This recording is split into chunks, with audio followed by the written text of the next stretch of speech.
Hello students, welcome back to our channel. तो कैसे हैं आप लोग? कैसे चल रही है आपकी एग्ज़ाम की प्रिपरेशंस? आई होप आप लोग बहुत अच्छे होंगे और आपके एग्ज़ाम की प्रिपरेशंस भी बहुत अच्छी चल रही होगी। So today we are discuss subject code BHIC 112, that is history of India 7 century 1605 to 1750। तो जैसा कि आप सब जानते हैं, हम लोग सब्जेक्ट वाइज आपको गेस्ट पेपर प्रोवाइड्स कर रहे हैं। तो अगर आपने अभी तक हमारे गेस्ट पेपर नोट्स को परचेज नहीं करा है तो आप हमारे गेस्ट पेपर नोट्स को परचेज कर सकते हो, जहाँ पर हमने 25 इंपॉर्टेंट क्वेश्चंस डिस्कस कराए हैं, जिसमें आपके प्रीवियस ईयर्स के क्वेश्चंस इंक्लूडेड हैं, जो आपके लिए काफ़ी बेनिफिशियल हो सकते हैं। अगर आप हमारे गेस्ट पेपर नोट्स को अच्छे से कवर करके जाते हो तो अपने आने वाले एग्जाम में आप 90+ मार्क्स स्कोर कर सकते हो। तो हमारे गेस्ट पेपर नोट्स को परचेज करने के लिए आपको करना क्या है, सिंपली गूगल पे जाना है, वहाँ पे आपको shop.hindustanknowledge.com सर्च करना है। उसके बाद आप हमारे वेबसाइट पे चले जाओगे, जहाँ पर आपको सिंपली यहाँ पे सर्च कोड्स के ऑप्शन पे जाना है और अपना जो भी सब्जेक्ट कोड होगा वो यहाँ पे आपको इंटर करना है, जैसे BHIC 112, और आपको यहाँ पे गेस्ट पेपर अवेलेबल हो जाएगा, जिसको आप आसानी से यहाँ से परचेज कर सकते हो। किसी दूसरे सब्जेक्ट कोड्स के भी आप यहाँ पे परचेज कर सकते हो, और इस तरह से आप हमारे साइट से गेस्ट पेपर परचेज कर लोगे। अगर आपको हमारे साइट से गेस्ट पेपर परचेज करने में कोई भी परेशानी आती है तो आप हमारे दिए गए व्हाट्सएप नंबर पे मैसेज करके भी हमसे गेस्ट पेपर परचेज कर सकते हो। हमारा नंबर है 9580023321, और इस तरह से गेस्ट पेपर से अपनी तैयारी को और बेहतर बना सकते हो और एग्जाम में अच्छे मार्क्स ऑब्टेन कर सकते हो। ओके स्टूडेंट्स, वापस से अपने आज के सेशन के ऊपर आते हैं। तो ये सेशन आपके लिए बहुत ही इंपॉर्टेंट होने वाला है, तो इसे अंत तक ज़रूर देखें। अगर आपको सेशन पसंद आता है तो इसे लाइक करें। अगर आपने अभी तक हमारे चैनल को सब्सक्राइब नहीं करा है तो इसे सब्सक्राइब कर दें, जहां पर हम आपके लिए ऐसे ही इंपॉर्टेंट सेशंस लाते रहते हैं। और अगर आपने अभी तक हमारे व्हाट्सएप चैनल या फिर टेलीग्राम ग्रुप को ज्वाइन नहीं करा है तो उसे ज्वाइन कर लें, जिसका लिंक हमने डिस्क्रिप्शन में दे रखा है, जहाँ पर आपके लिए हम रेगुलर अपडेट्स देते रहते हैं। तो हम पहला क्वेश्चन यहाँ पर जो देखने वाले हैं, that is critically examine the rise and consolidation of Maratha power in the Deccan. So Deccan में जो मराठा पावर था वो कैसे बढ़ा, कैसे उसने पावरफुल अपना एक एम्पायर तैयार किया, ठीक है, वो सब हम यहाँ पे देखेंगे। The rise of Maratha power in the Deccan was one of the most important developments in Indian history. तो जो दक्कन में अगर हम बात करें, मराठा की जो ताकत थी, उसका जो उदय होना था, वो बहुत ही एक इम्पॉर्टेंट यहाँ पे डेवलपमेंट माना जाता है भारतीय इतिहास में। During the 17th and the 18th centuries, the Marathas emerged as a strong political force and challenged the dominance of the Mughal Empire।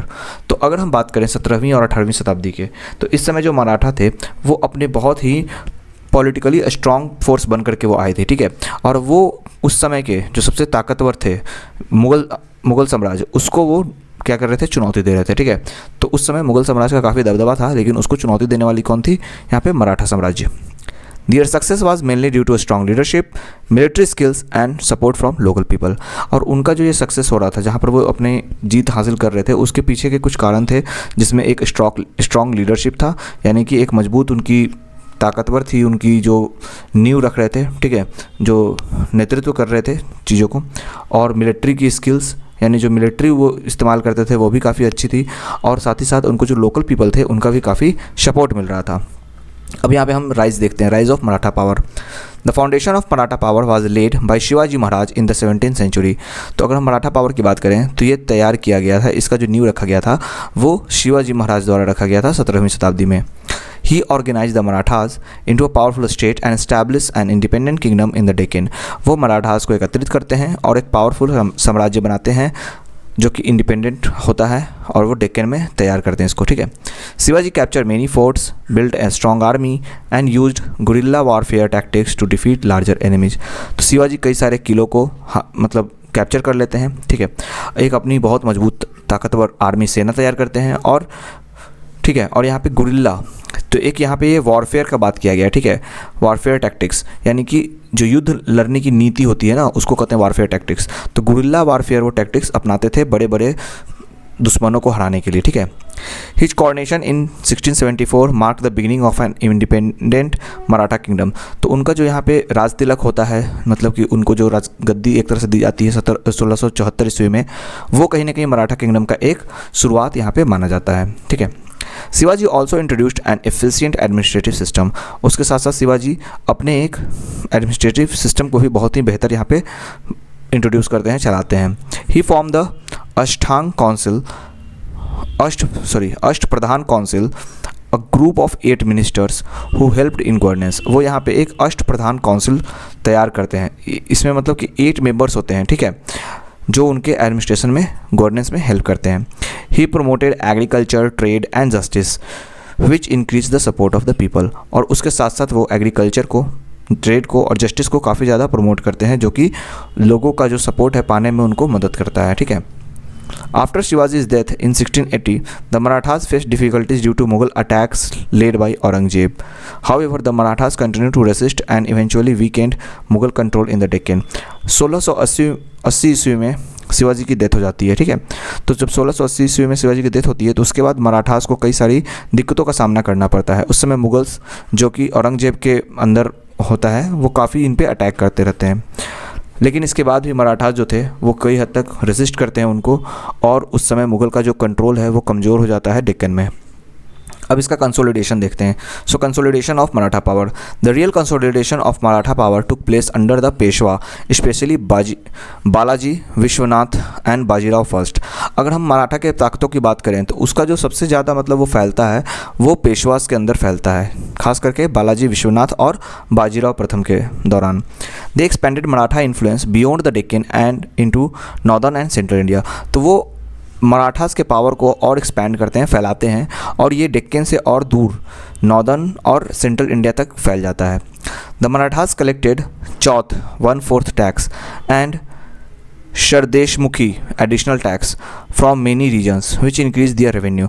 Marathas अपने रेवेन्यूज़ को कलेक्ट करते थे चौथ के रूप में, जहाँ पे वो 1/4 टैक्स लेते थे, जिसको चौथ कहा जाता था, और शरदेशमुखी एक एडिशनल टैक्स होता था जो कई सारे क्षेत्रों से वो कलेक्ट करते थे, जिसके वजह से उनका रेवेन्यू बढ़ता था।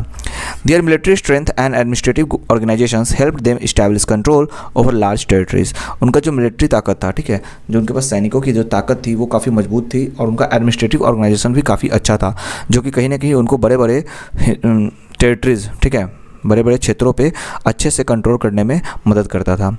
By the mid 18th century the Marathas has become one of the strongest power in India. ठीक है। तो मध्य के 18वीं शताब्दी में अगर हम मध्य में देखें, ठीक है, 18th सेंचुरी के मध्य में, तो उस समय मराठास जो थे वो एक सबसे ताकतवर उस समय बन जाते हैं, ठीक है, पावर बन जाते हैं भारत के अंदर। ठीक है। अब इसका कुछ क्रिटिकल एग्जामिनेशन देखते हैं। Although the Marathas achieved great success, their system has some weakness. Marathas ने बहुत सारे सक्सेस तो पाए, लेकिन फिर भी उनके पास कुछ कमजोरियां रहीं। The Marathas confederacy consists of powerful chiefs such as Scindias, Holkars, Gaikwads, and Bhosle, who often acted independently. Internal rivalries reduce unity within the empire. अब मराठास कॉन्फेडरेसी के अंदर ही देखते हैं तो बहुत सारे पावरफुल मुख्य जो थे, चीफ्स जो थे, वो यहाँ पे देखने को मिलते हैं, जैसे सिंधिया हो गए, होलकर हो गए, ठीक है, गायकवाड़ हो गए, भोसले हो गए, जो कि खुद इंडिपेंडेंटली एक्ट करते थे, और उनके जो आंतरिक जो राइवलरीज चल रही थी, यानी कि जो अपने अंदर में ही उनके जो कुछ क्या थे, राइवलरीज थे, ठीक है, वो उनके यूनिटी को ख़त्म करते हैं, कम करते हैं। ठीक है। More over the heavily tax system sometimes burden the people. उसके साथ साथ अगर हम हैवली टैक्स सिस्टम की बात करें तो ये भी कहीं ना कहीं लोगों के ऊपर बर्डन, बोझ डाल रहा था। ठीक है। The defeat of the Marathas in the third battle of Panipat weakened their power significantly. और जो थर्ड बैटल ऑफ पानीपत होता है जिसमें मराठास की हार होती है, वो उनके ताकत को कमज़ोर कर देता है। Later conflicts among Marathas leaders and the rise of British further reduce their strength. और उसके बाद जो मराठास के आपसी जो लीडर्स के बीच में जो कॉन्फ्लिक्ट्स होने लगते हैं, टकराव होने लगते हैं, और ब्रिटिश साम्राज्य जो यहाँ पे फैलने लगता है, वो कहीं ना कहीं उनके ताकत को और ख़त्म कर देता है, कम कर देता है। ठीक है। तो कंक्लूजन में हम बता सकते हैं the rise and consolidation of Maratha power transform the political history of India. तो जैसे कि मराठा पावर का जो उदय होता है और जो फैलाव होता है, वो कहीं ना कहीं भारत के इतिहास के अंदर एक बदलाव लाता है। Under Shivaji and the Peshwas the Maratha build a strong empire and challenge Mughal authority. तो शिवाजी और पेशवा के अंदर नेतृत्व में जो मराठास थे वो एक बहुत ही बड़ा अपना मजबूत साम्राज्य बनाते हैं, और मुगल के अथॉरिटी यानी मुगल एम्पायर को काफ़ी हद तक चुनौती देते हैं। However internal divisions and military setbacks limited their long term success. जबकि उनके कुछ आंतरिक विभाजन और मिलिट्री सेटबैक्स यानी कि जो सैनिकों में जो मतलब मतभेद होता है, वो कहीं ना कहीं उनके लॉन्ग टर्म सक्सेस को कमज़ोर कर देता है, रोक देता है। Despite this weakness, the Marathas remain an important symbol of courage, leadership and regional pride in Indian history. इतनी कमजोरियों के बावजूद मराठास जो थे वो एक मतलब चिन्ह माने जाते हैं, महत्वपूर्ण चिन्ह माने जाते हैं, करेज, ताकत के, साहस के, ठीक है, लीडरशिप के, ठीक है, जहाँ पे एक अच्छी लीडरशिप देखने को मिलती है, और रीजनल प्राइड, गर्व की बात मानी जाती है, ठीक है। भारतीय इतिहास के अंदर अगर देखें तो मराठास का काफ़ी हद तक नाम होता है, ठीक है, कि वो अपना मतलब शान से जीते थे, ठीक है। नेक्स्ट हम जो क्वेश्चन यहाँ पे डिस्कस करने वाले हैं that is right A note on the Mughal Rajput relationship. तो मुगल और राजपूत के रिलेशंस कैसे थे ये हम देखेंगे। The relationships between the Mughals and the Rajputs was one of the most important political developments in medieval Indian history. तो मध्यकालीन भारत के इतिहास में अगर हम देखें तो मुगल और राजपूत के बीच के जो रिश्ते थे वो एक बहुत ही महत्वपूर्ण पॉलिटिकल डेवलपमेंट्स माना जाता है। The Mughal rulers understood that the support of the powerful Rajput kingdoms was necessary for establishing a strong empire in India. तो मुगल साम्राज्य जो थे, उनके जो शासक थे, वो ये जान गए थे कि अगर हमें भारत के अंदर एक बहुत ही मजबूत अपना राज्य चलाना है तो हमें राजपूत के जो भी किंगडम्स हैं उनको साथ अपना एक सपोर्ट चाहिए होगा, ठीक है। Therefore they adopted a policy of friendship, cooperations and military alliance with the Rajput state। इसलिए वो एक पॉलिसी मतलब कि एक नीति अपनाते हैं जहाँ पे वो दोस्ती का, कोऑपरेशन का, एक दूसरे की मदद का और मिलिट्री अलायंसेस का इस्तेमाल करते हैं राजपूत स्टेट के साथ। These relations help in strengthening the Mughal Empire and maintaining peace in the large part of country। और ये जो उनके रिश्ते बनते हैं वो मदद करते हैं मुगल एम्पायर को मजबूत बनाने में और साथ ही साथ भारत के कई सारे मतलब देश के कई सारे हिस्सों में शांति बनाने में काफ़ी मदद करती है। अब यहाँ पे अकबर की क्या पॉलिसी रहती है राजपूतों के साथ वो देखते हैं। Akbar's policy towards Rajput. The Mughal Rajput relationships reached its peak during the reign of Mughal emperor Akbar. तो मुगल और राजपूत के जो रिश्ते होते हैं वो बहुत ही ऊंचाई पे पहुंच जाते हैं जब अकबर का शासन होता है। He followed A policy of tolerance and friendship towards the Rajput. वो एक मतलब टॉलरेंस और फ्रेंडशिप का जो पॉलिसी होता है वो अपनाते हैं राजपूतों के साथ। Akbar married Rajput princesses including the daughter of Raja Bharmal of Amber, ठीक है। तो अकबर वहाँ पे राजपूत की जो एक प्रिंसेस होती हैं उनसे शादी करते हैं जो कि राजा बढ़मल जो होते हैं अंबर के, वहाँ के उनकी पुत्री होती है। He gave his positions in his administration and army to Rajput rulers. और वो अपने आर्मी और एडमिनिस्ट्रेशन के अंदर राजपूत हाँ ठीक है he gave his high positions in his administration and army to Rajput. तो राजपूत के शासकों को वो मतलब अच्छे पोजीशंस वहाँ पे देते हैं, ठीक है, अपने एडमिनिस्ट्रेशन और आर्मी के अंदर, ठीक है। Important Rajput noble such as Raja Man Singh, Raja Todarmal and Birbal served as the Mughal court, ठीक है। तो यहाँ पे इंपॉर्टेंट जो नोबल्स रहते हैं, ठीक है, जैसे कि हम तोदरमल को जानते हैं, ठीक है, इनका नाम सुने हैं, बिरबल हैं, ठीक है। तो ये सारे जो हैं वो मुगल्स के कोर्ट में सर्व कर रहे होते हैं, ठीक है, मिनिस्टर्स के रूप में, ठीक है। Akbar respected Rajput traditions and did not force them to change their religion. Akbar जो थे वो काफ़ी हद तक मतलब सभी धर्मों को मतलब बराबर समझते थे, रिस्पेक्ट करते थे, ठीक है। तो ये राजपूत के ट्रेडिशंस को भी यहाँ पे रिस्पेक्ट करते थे और कभी भी उनको उनके रिलीजन को चेंज करने के लिए फोर्स नहीं करते थे, ठीक है। एज ए रिजल्ट जिसके फलस्वरूप देखने को मिलता है कि बहुत सारे जो राजपूत किंगडम्स होते हैं वो मुगल की अथॉरिटी को एक्सेप्ट करते हैं और उनके खिलाफ लॉयल अलायंस मतलब काफ़ी वफादार उनके साथ रहते हैं, ठीक है। कुछ जो राजपूत रहते हैं वो यहाँ पे रेजिस्टेंस देते हैं। तो resistance by some Rajput, not all Rajput rulers accepted Mughal rule. सभी जो राजपूत रूलर्स होते हैं वो मुगल्स के रूल को एक्सेप्ट नहीं करते हैं। The most famous example was Maharana Pratap of Mewar. तो महाराणा प्रताप जैसा कि हम सब जानते हैं तो ये मुगल्स के रूल को एक्सेप्ट नहीं करते हैं। ये स्ट्रांगली अपोज्ड अकबर्स एक्सपेंशन। ये अकबर्स के एक्सपेंशन जो होता है उसको ये अपोज करते हैं। The famous battle of Haldi Ghati of 1576 was fought between Akbar's force and Maharana Pratap. तो यहाँ पे अकबर फोर्स और महाराणा प्रताप के साथ एक बहुत ही बड़ा युद्ध होता है जो बैटल ऑफ हल्दी घाटी होता है 1576 में। Although Mughals won the battle, Maharana Pratap continue his struggle and remained a symbol of Rajput bravery and independence. तो ये चूँकि ये बैटल जो होता है वो मुगल तो जीत जाता है लेकिन फिर भी महाराणा प्रताप लगातार स्ट्रगल्स अपना जारी रखते हैं और एक, ठीक है, राजपूत की ब्रेवरी और इंडिपेंडेंस का वो सिंबल बनते हैं, ठीक है। नेक्स्ट इज रिलेशंस अंदर जहांगीर एंड शाहजहाँ। तो जहांगीर और शाहजहाँ के अंदर कैसे रिश्ते होते हैं ये देखते हैं। The friendly relations becomes the between the Mughals and Rajputs continue during the reigns of Jahangir and Shahjahan. तो ये जो दोस्ती के जो रिश्ते होते हैं वो बने रहते हैं फिर से मुगल्स के साथ, ठीक है, राजपूत और मुगल्स के साथ जब जहांगीर और शाहजहाँ रूल में आते हैं। तो Rajput held important military and administrative positions. राजपूतों को मिलिट्री के अंदर और एडमिनिस्ट्रेटिव पोजीशंस के अंदर अच्छी पोस्ट दी जाती है। They helped the Mughal empire in various military campaigns. और वो मदद करते हैं मुगल्स को बहुत सारे मिलिट्री कैंपेन्स में, ठीक है। Peace and cooperations between the two sides contributed to political stability. और यहाँ पे दोनों, चाहे वो मुगल हो चाहे वो राजपूत हो, दोनों के बीच में जो ये शांति समझौता होता है वो कहीं ना कहीं पॉलिटिकली स्टेबिलिटी लाता है, ठीक है। नेक्स्ट देखेंगे Aurangzeb and the decline of relations. The Mughal Rajput relationships worsen during the reign of Aurangzeb.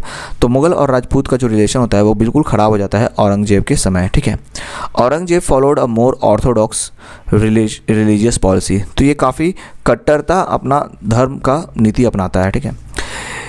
He reimpose the jizya tax on non Muslim. ये नॉन मुस्लिम जो होते हैं उन पे जिजिया टैक्स फिर से लगा देता है, जिसको अकबर ने हटाया था। The conflicts arrows with Rajput rulers specially those of Marwar and Mewar. और यहाँ पे काफ़ी कॉन्फ्लिक्ट्स होने शुरू हो जाते हैं राजपूत के रूलर के साथ, खास करके मारवाड़ और मेवाड़ के रूलर्स के साथ। Several Rajput kingdoms revolted against Mughal authority. और कई सारे जो राजपूत के किंगडम्स होते हैं, साम्राज्य होते हैं, वो कहीं ना कहीं यहाँ पे मुगल्स अथॉरिटी के साथ रिवॉल्ट करना भी शुरू कर देते हैं। This conflicts Weeknd the trust between Mughals and Rajput and reduces Mughal strength. ये जो कॉन्फ्लिक्ट्स होने लगते हैं बार बार, ये कमज़ोर कर देते हैं इनके रिश्तों के बीच में जो मुगल्स और राजपूत के बीच बने रहते थे, और मुगल्स की जो ताकत होती है उसको भी कमज़ोर कर देती हैं, ठीक है। कंक्लूजन में हम बता सकते हैं the Mughal Rajput relationships played a major role in the shaping Indian history. तो भारतीय इतिहास को आकार देने में मुगल और राजपूत के जो रिश्ते होते हैं वो काफ़ी अहम रोल निभाते हैं।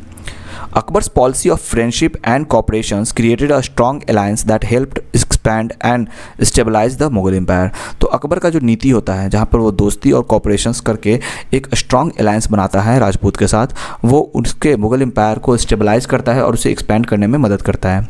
However, the deterioration of relations under Aurangzeb lead to conflicts and weakened the empire। जबकि औरंगजेब के अंदर ये सारे रिश्ते होते हैं वो बिल्कुल ख़राब हो जाते हैं और उनके बीच में कॉन्फ्लिक्ट्स और उनके एम्पायर भी कमज़ोर होने लगते हैं। Thus Mughal Rajput relations were a mixture of cooperation, alliance and resistance which greatly influence the political history of medieval India. तो इसलिए हम कह सकते हैं कि मुगल्स और राजपूत के जो रिश्ते होते हैं उसमें कई सारी चीज़ें देखने को मिलता है, वो मिश्रित होता है एक तरह से, जिसमें हमको कॉपरेशन भी देखने को मिलता है, अलायंसेस भी बनाए जाते हैं और रेजिस्टेंस भी देखने को मिलता है, जो कि काफ़ी हद तक मध्यकालीन भारत में उनके पॉलिटिकल हिस्ट्री को काफ़ी हद तक प्रभावित करता है, ठीक है। तो इस तरह से हमने देखा कि कैसे मुगल और राजपूत के जो रिश्ते होते हैं आपस में कई हद तक बहुत ही मुगल्स को हेल्प करते हैं उनकी टेरिटरी को बढ़ाने में, उनके किंगडम को फैलाने में। वहीं कहीं ना कहीं हमको ये भी देखने को मिलता है कि कुछ जो राजपूत के रूलर हैं जैसे कि महाराणा प्रताप, वो बिल्कुल इससे सहमत नहीं होते हैं और वो हमेशा अपोज करते हैं मुगल्स की पॉलिसी को, और बाद में औरंगजेब के टाइम आते आते ये रिलेशंस और भी ख़राब हो जाते हैं, ठीक है। तो जो नेक्स्ट क्वेश्चन हम डिस्कस करने वाले हैं that is discuss the evolution and growth of Vaishnav bhakti tradition in India. So the Vaishnav bhakti tradition is one of the most important religious movement in the India. तो वैष्णव भक्ति जो है वो एक बहुत ही इंपॉर्टेंट रिलीजियस मूवमेंट है भारत के अंदर। It is centred on the worship of Lord Vishnu and his incarnations, specially Lord Ram and Lord Krishna. तो अगर हम बात करें वैष्णव भक्ति, तो ये जो है ये खास करके विष्णु भगवान की पूजा के ऊपर दर्शाया गया है। खास करके विष्णु भगवान जो है उनके और उनके अवतार जैसे कि हो गए राम और Krishna. The traditional emphasizes devotion, bhakti, love, faith and surrender to God as a path of salvation, ठीक है। तो यहाँ पे ये ट्रेडिशन जो है वो ये बताता है कि इनका जो भक्ति है यानी डिवोशन है, लव है यानी प्यार है, फेथ विश्वास है, वो सब भगवान के प्रति समझ जो है वो समर्पित है, ठीक है। और यही क्या है, सैल्वेशन का पाथ है, यानी कि मतलब मुक्ति का एकदम राह है, ठीक है। Over time Vaishnavism become a major force in shaping Indian religion, culture, literature and society. और समय जैसे जैसे बढ़ते जाता है वैष्णविज्म जो है वो एक बहुत ही महत्वपूर्ण यहाँ पे बन जाता है, एक ताकत बन जाता है जो आकार देता है भारत के धर्म को, कल्चर को, लिटरेचर और समाज को, ठीक है। तो सभी चीज़ों को आकार देने में ये काम करता है। तो धीरे धीरे यहाँ पे ये बहुत ज़्यादा तेज़ी से फैल जाता है, ठीक है। अब इसका हम ऑरिजिन देखते हैं, कैसे इसकी शुरुआत होती है और शुरुआत में कैसे इसके डेवलपमेंट होते हैं। The roots of Vaishnavism can be traced back to the Vedic period. So अगर हम वैष्णविज्म की बात करें तो इनके जो रूट्स थे इनको वैदिक पीरियड से ही ट्रेस किया गया है। Vishnu was mentioned in the Vedas as a significant deity. अगर विष्णु भगवान की बात करें तो इनको वेद में भी इनको मेंशन किया गया है, जहाँ पे ये एक मतलब डीटी थे, ठीक है, मतलब कि देव थे, भगवान थे, ठीक है, भगवान के रूप में इनको पूजा जाता था। However his importance increase during the later Vedic and epic periods. इनका जो इंपॉर्टेंस है वो और ज़्यादा बढ़ जाता है लेटर वैदिक में और एपिक पीरियड्स के दौरान। The great epics that Ramayana and the Mahabharata popularized the worship of Ram and Krishna, who were regarded as the incarnations of Vishnu।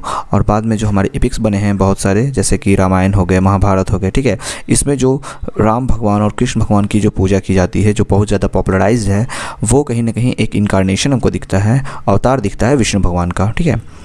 The Bhagavat Gita, a part of the Mahabharata, played a crucial role in the development of Vaishnav bhakti. अगर हम भगवत गीता की बात करें तो जो कि एक महाभारत का पार्ट है, वो एक क्रूशियल रोल निभाता है वैष्णव भक्ति के, यानी विष्णु भगवान की पूजा के लिए बहुत ज़्यादा ये अहम रोल निभाता है। It taught the devotion of god is an effective path to liberation and emphasise complete surrender to Krishna.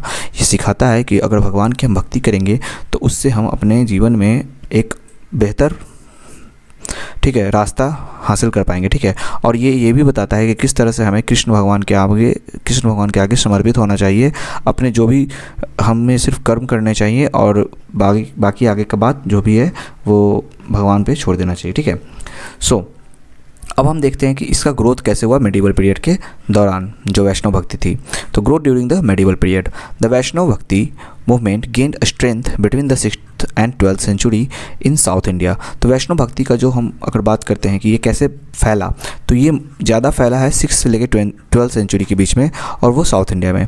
The Alvars were devoted follower of Vishnu who compose devotional hymns in Tamil. Alvars की बात करें तो जो अलवर होते थे ये भगवान विष्णु के फॉलोअर्स होते थे, डिवोटेड फॉलोअर्स, यानी कि इनके भक्त होते थे, और ये हाइम्स बनाते थे, डिवोशनल हाइम्स, भक्ति गीत, भक्ति जो भी होते हैं इस तरह के, और वो तमिल लैंग्वेज में।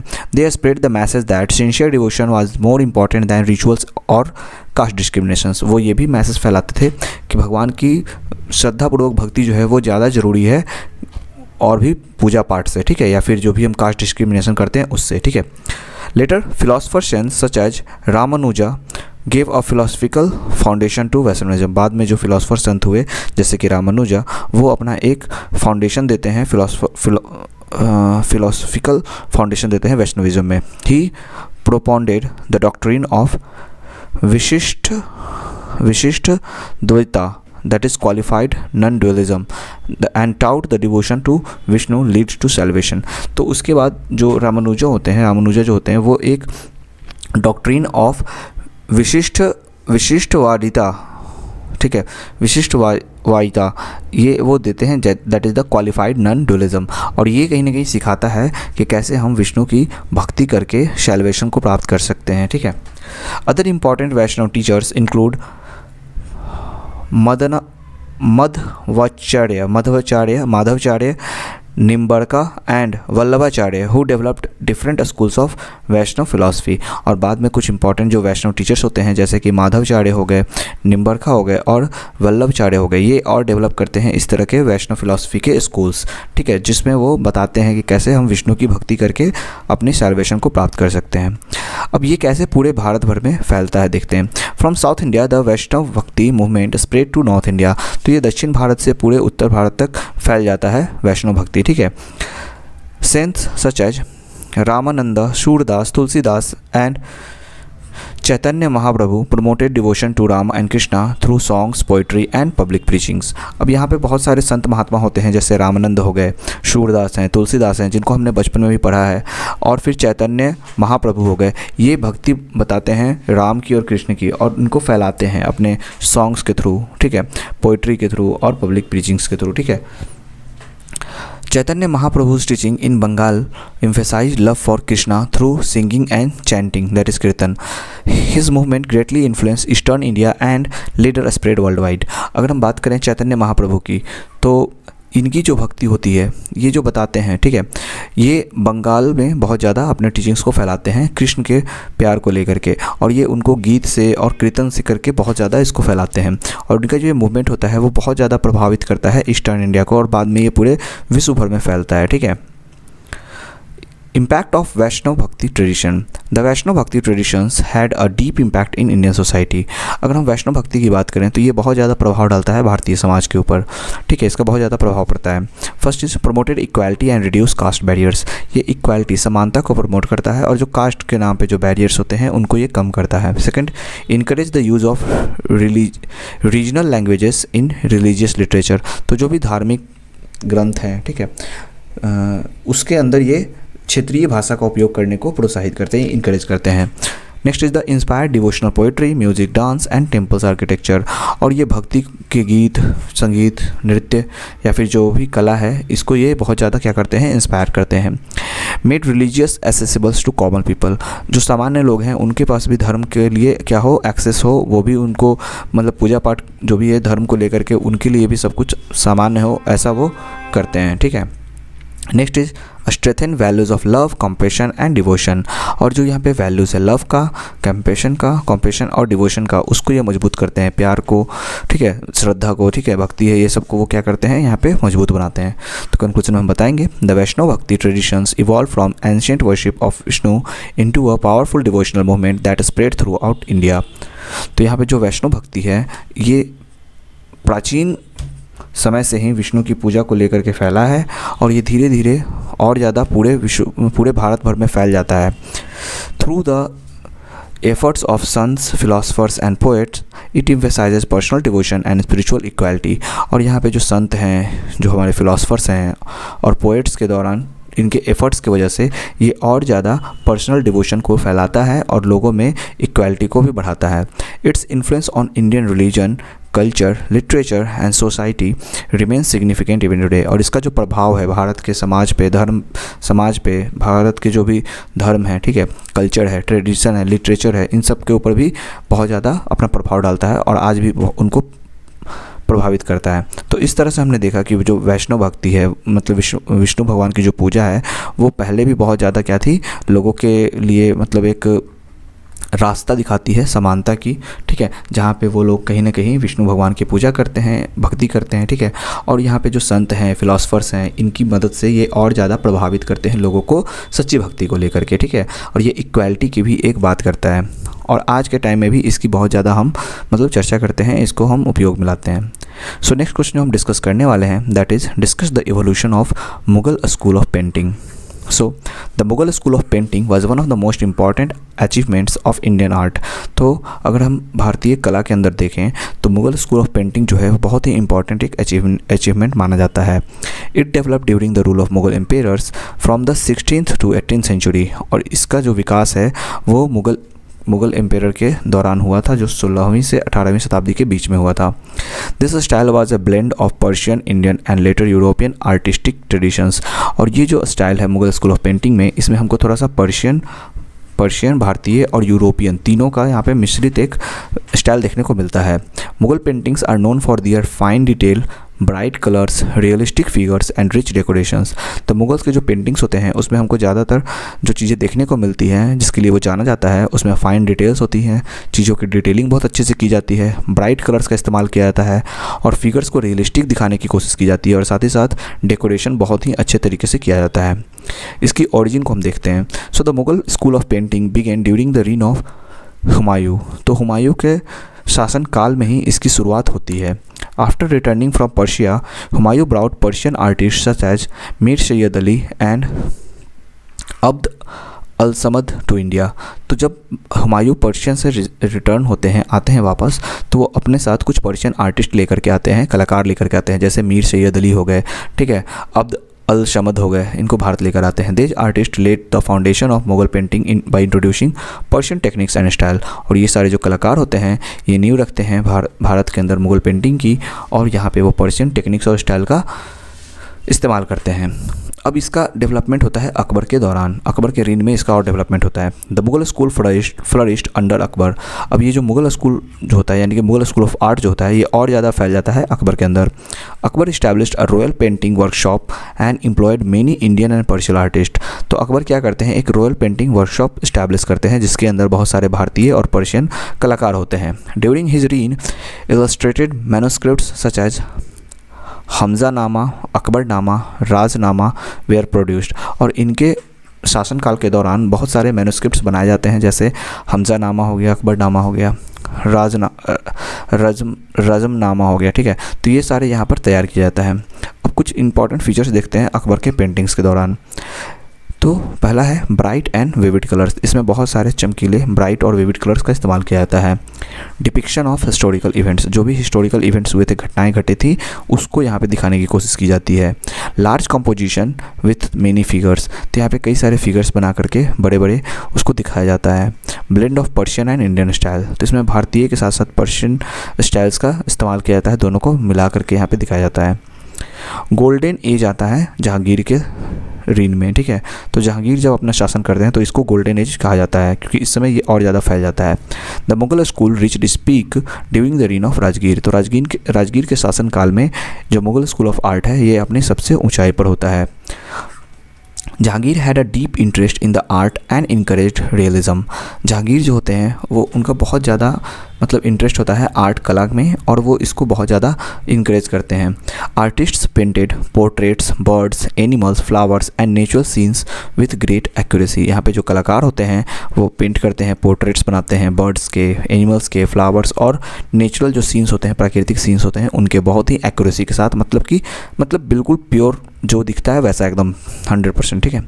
Famous painters of this periods included Ustad Mansur known for animal and bird paintings and Abu al Hasan, तो उस समय के जो फेमस पेंटर्स होते हैं जैसे कि उस्ताद मंसूर हो गए, अबुल हसन हो गए, ये अपने पेंटिंग्स में बर्ड्स को, एनिमल्स को काफ़ी अच्छे से दिखाते हैं।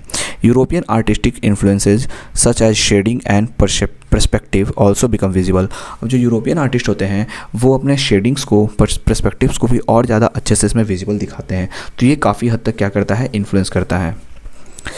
Next is the Shah Jahan period, उसके बाद जब शाहजहाँ का दौर आता है तो उस समय क्या होता है देखने को मिलता है। During the reign of Shah Jahan paintings become more refined and decoratives, तो शाहजहाँ के दौरान, शाहजहाँ के पीरियड टाइम में पेंटिंग्स जो होते हैं वो और ज़्यादा रिफाइन हो जाते हैं और डेकोरेटिव हो जाते हैं। Artist focused on royal court scenes, ceremonies, gardens and portrait, अब यहाँ पे आर्टिस्ट जो होते हैं, कलाकार जो होते हैं, उनका ध्यान होता है जो कोर्ट के अंदर के जो सीन्स होते हैं उसको बनाते हैं, जो सेरेमनीज होती रहती है उनको तैयार करते हैं, ठीक है, गार्डन्स बनाते हैं, पोर्ट्रेट्स बनाते हैं।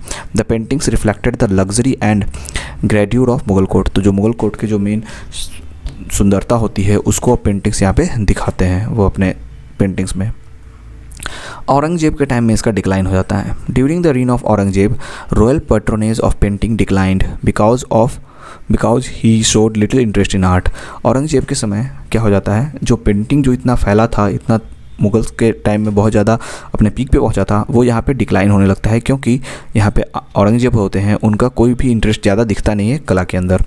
As a result many artist left the Mughal court and move to regional kingdoms, जिसके फलस्वरूप क्या होता है, मुगल कोर्ट में रहने वाले बहुत सारे कलाकार जो होते हैं वो मुगल कोर्ट को छोड़ देते हैं और अपने जो भी उनके रीजनल किंगडम्स होते हैं वहाँ वो लौट जाते हैं। This lead to the growth of Rajput and Pahari school of painting, और इसके वजह से यहाँ पे हमको राजपूत और पहाड़ी स्कूल ऑफ पेंटिंग की ग्रोथ देखने को मिलती है।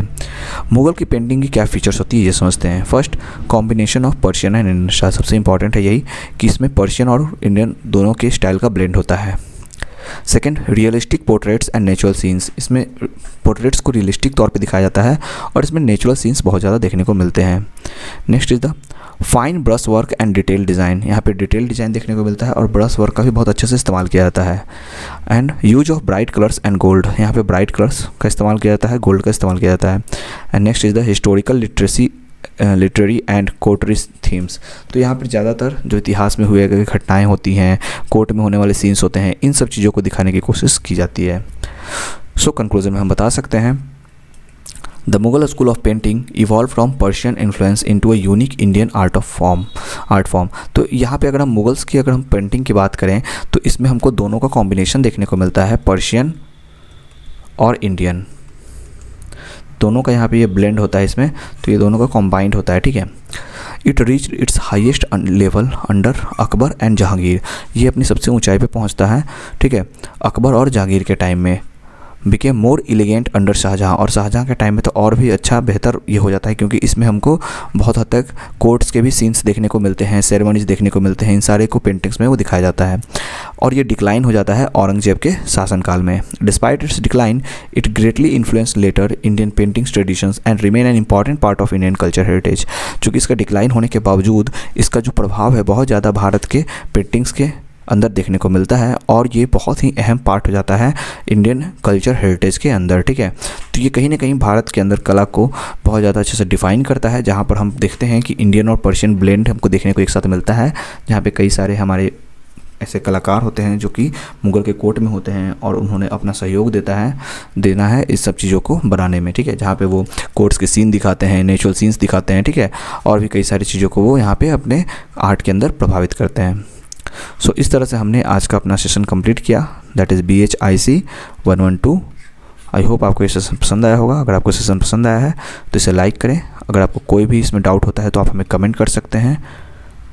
अगर आपने अभी तक हमारे चैनल को सब्सक्राइब नहीं किया है तो उसे सब्सक्राइब कर दें, जहाँ पे हम आपके लिए ऐसे ही इंपॉर्टेंट सेशंस लाते रहते हैं। अगर आपने अभी तक हमारे व्हाट्सएप चैनल या फिर टेलीग्राम ग्रुप को ज्वाइन नहीं किया है तो उसे ज्वाइन कर लें, जिसका लिंक हमने डिस्क्रिप्शन में दे रखा है। और हमारे गेस्ट पेपर नोट्स को परचेज करने के लिए आपको करना क्या है, सिंपली गूगल पे जा करके shop.hindustanknowledge.com सर्च करना है। उसके बाद आप यहाँ से गेस्ट पेपर परचेज कर सकते हो, या फिर हमारे व्हाट्सएप नंबर 9580023321 पे मैसेज करके भी हमसे गेस्ट पेपर परचेज कर सकते हो। ओके स्टूडेंट्स, अपनी एग्ज़ाम की तैयारी करते रहें अच्छे से। All the best for your exam. Have a good day, take care, bye bye.